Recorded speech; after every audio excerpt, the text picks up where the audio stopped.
یہ ریڈیو پاکستان ہے۔ اس وقت مغربی پاکستان میں دن کے 2 اور مشرقی پاکستان میں 3 بجے ہیں۔ چند لمحے بعد صدر پاکستان فیلڈ مارشل محمد ایوب خان قوم سے خطاب فرمائیں گے۔ خواتین و حضرات، صدر محترم۔ میرے عزیز ہم وطنوں، السلام علیکم۔ 10 کروڑ پاکستانیوں کے امتحان کا وقت آ پہنچا ہے۔ آج صبح سویرے ہندوستانی فوج نے پاکستان کے علاقے پر لاہور کی جانب سے حملہ کیا اور بھارتی ہوائی بیڑے نے وزیر آباد اسٹیشن پر ٹھہری ہوئی ایک مسافر گاڑی کو اپنے بزدلانہ حملے کا نشانہ بنایا۔ یہ پیش قدمی ان جارحانہ اقدامات کی ایک کڑی ہے جو پچھلے 5 مہینوں سے بھارتی سامراج مسلسل کرتا چلا آ رہا ہے۔ اس کا آغاز مئی کے مہینے سے ہوا جب انہوں نے جنگ بندی لائن کو توڑا اور کارگل کے علاقے میں 3 چوکیوں پر قبضہ کر لیا۔ اقوام متحدہ کی مداخلت پر ہندوستانیوں نے عارضی طور پر ان چوکیوں کو خالی کر دیا تھا، لیکن اگست کے مہینے میں ہندوستانیوں نے ان پر دوبارہ قبضہ جما لیا۔ ہندوستانیوں نے اپنی جارحانہ سرگرمی کو جاری رکھا اور بڑھتے بڑھتے ٹٹوال کے علاقے میں بھی ہماری چوکیوں پر قبضہ کر لیا اور پوری قوت اور جنگی ساز و سامان کے ساتھ اڑی اور پنچ کے علاقے کی طرف بڑھ گئے۔ ہندوستانیوں نے محض جنگ بندی لائن توڑنے ہی پر اکتفا نہیں کیا، بلکہ پاکستانی علاقے میں عوام کے گاؤں پر گولہ باری کی۔ اس قدر اشتعال انگیزی کے باوجود ہم نے جس ضبط و تحمل سے کام لیا اسے ہندوستانیوں نے غلط سمجھا۔ ہندوستانی حملے کو روکنے کے لیے آزاد کشمیر کی افواج کو بمبر کے علاقے کی طرف مجبوراً بڑھنا پڑا۔ ہندوستان نے اپنے ہوائی بیڑے کو بھی اس جنگ میں بے دریغ دھکیل دیا اور اس طرح حالات کو اور زیادہ خطرناک بنا دیا۔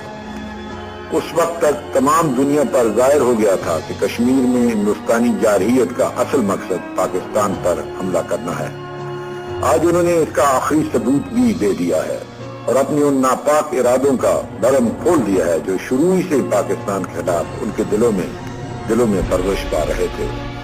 بھارتی حکمران شروع سے پاکستان کی وجود سے نفرت کرتے رہے ہیں اور مسلمانوں کی علادہ آزاد مملکت کو انہوں نے کبھی دل سے تسلیم ہی نہیں کیا۔ پچھلے 18 برس سے وہ پاکستان کے خلاف جنگی تیاریاں کرتے رہے ہیں۔ انہوں نے چین کا ہوا محض اس لیے کھڑا کیا کہ وہ مغربی ممالک سے زیادہ افواج فوجی امداد حاصل کرنا چاہتے تھے۔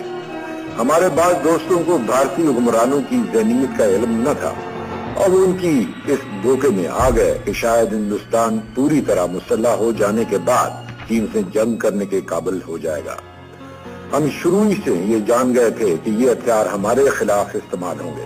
وقت نے اسے سچ ثابت کر دکھایا ہے۔ اب جبکہ ہندوستانی حکمرانوں نے اپنی روایتی منافقت اور بزدلی سے کام لیتے ہوئے باقاعدہ اعلان جنگ کے لیے بغیر اپنی فوجوں کو پاکستان کی مقدس سرزمین پر حملہ کرنے کا حکم دے دیا ہے، تو ہمارے لیے صرف ایک ہی راستہ رہ گیا ہے، اور وہ یہ کہ ہم ان کے حملے کا ایسا منہ توڑ جواب دیں کہ ہندوستانی حکمرانوں کے ناپاک سامراجی منصوبوں کا خاتمہ ہو جائے۔ ہندوستانیوں نے لاہور کے دلیر اور بہادر لوگوں کو سب سے پہلے للکارا ہے۔ تاریخ میں لاہور کے دلیروں کا نام ہمیشہ زندہ رہے گا کہ انہی کے ہاتھوں دشمن کا ہمیشہ کے لیے خاتمہ بھی ہوا۔ پاکستان کے 10 کروڑ عوام جن کے دل کی دھڑکن میں لا الہ الا اللہ محمد رسول اللہ کی صدا گونج رہی ہے، اس وقت تک چین سے نہیں بیٹھیں گے جب تک دشمن کی توپیں ہمیشہ کے لیے خاموش نہ ہو جائیں۔ ہندوستانی حکمران شاید ابھی نہیں جانتے کہ انہوں نے کس قوم کو للکارا ہے۔ ہمارے دلوں میں ایمان اور یقین محکم ہے اور ہمیں یہ معلوم ہے کہ ہم سچائی کی جنگ لڑ رہے ہیں۔ ہم پورے اتحاد اور عزم کے ساتھ دشمن کا مقابلہ کریں گے۔ اللہ تعالیٰ کا واضح ارشاد ہے کہ فتح ہمیشہ سچ کی ہوتی ہے۔ ملک میں آج ہنگامی صورتحال کا اعلان کر دیا گیا ہے۔ جنگ شروع ہو چکی ہے۔ دشمن کو فنا کرنے کے لیے ہمارے بہادر فوجیوں کی پیش قدمی جاری ہے۔ اللہ تعالیٰ نے پاکستان کی مسلح فوجوں کو اپنے جوہر دکھانے کا موقع عطا کیا ہے۔ ان کا جذبہ فداکاری اور آئینی عزم ہمیشہ ان کے ساتھ رہا ہے۔ ہماری فوجیں دشمن کو ختم کرنے میں انشاءاللہ کامیاب ہوں گی۔ حکومت پاکستان اس صورتحال کے مقابلے کے لیے پوری طرح تیار ہے اور تمام ذرائع اس کے لیے استعمال کیے جائیں گے۔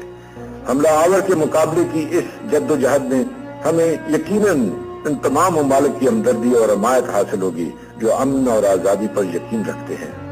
ہم اقوام متحدہ کی چارٹر کے 7ویں باب کے مطابق اپنی انفرادی اور اجتماعی مدافعت کے حق کو استعمال کر رہے ہیں۔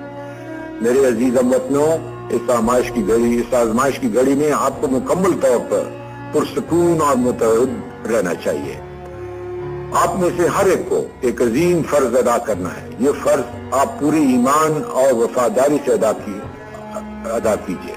اللہ تعالیٰ جو رحیم و کریم ہے آپ کو ضرور کامیابی بخشے گا۔ حق و انصاف کے لیے لڑنے والوں کو کبھی ناکامی نہیں ہوئی۔ جس فتنہ نے ہماری سرحدوں پر سر اٹھایا ہے وہ انشاءاللہ تباہ ہو کر رہے گا۔ میرے ہم وطنوں، آگے بڑھو اور دشمن کا مقابلہ کرو۔ خدا تمہارا حامی و ناصر ہو، آمین۔ پاکستان زندہ باد۔